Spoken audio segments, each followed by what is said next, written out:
പ്രിയമുള്ളവരെ, ഇതെന്താണെന്നറിയാമോ? ഇത് നല്ല അടിപൊളി ഒരു വരിക്കച്ചക്ക പായസമാണ്. ഒരു വരിക്കച്ചക്കയുടെ 15 ചുള വെച്ചുണ്ടാക്കിയ ഒരു രുചികരമായ കിടിലൻ ചക്ക പായസമാണിത്. ഒരിക്കൽ കുടിച്ചാൽ ഉണ്ടാക്കണമെന്നും വീണ്ടും വീണ്ടും ഉണ്ടാക്കി കുടിക്കണമെന്നും ഒക്കെ തോന്നുന്ന രുചികരമായ ഒരു ചക്ക പായസം. അത് എങ്ങനെയാണ് ഉണ്ടാക്കുന്നത് ഞാൻ പറയാം. സാമാന്യം നല്ല പഴുത്ത 15 ചക്കച്ചുളയെടുത്ത് കുരുവെല്ലാം കളഞ്ഞ് കുരുകുര അരിഞ്ഞ് മാറ്റി വെക്കുക. അതിനാവശ്യമായ ശർക്കര ഒരുക്കി വെക്കണം.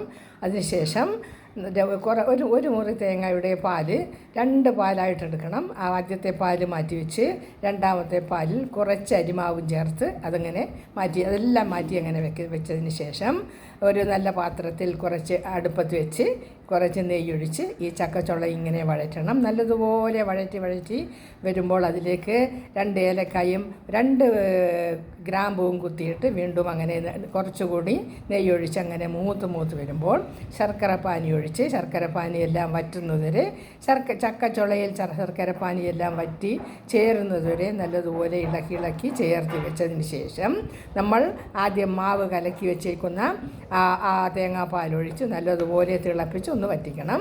വറ്റിച്ച് കഴിയുമ്പോൾ ആദ്യത്തെ പാലും ഒഴിച്ച് ഒന്ന് തിള വരുമ്പോൾ മാറ്റി വെച്ച് കഴിഞ്ഞാൽ എന്ത് രുചികരമായ പായസം ചക്ക പായസമാണെന്ന് ഒന്നുണ്ടാക്കി രുചിച്ച് നോക്കണം. വളരെ രുചികരമായ ഗുണകരമായ ചക്കപ്പായസമാണ്. ചക്കച്ചുളയൊക്കെ കിട്ടുമ്പോൾ വെറുതെ കളയരുത്. കുഞ്ഞുമക്കൾക്ക് അത് ഉണ്ടാക്കി ഫ്രിഡ്ജിൽ വെച്ച് ഐസ്ക്രീം പോലെ കൊടുക്കാനും വളരെ രുചികരമാണ്.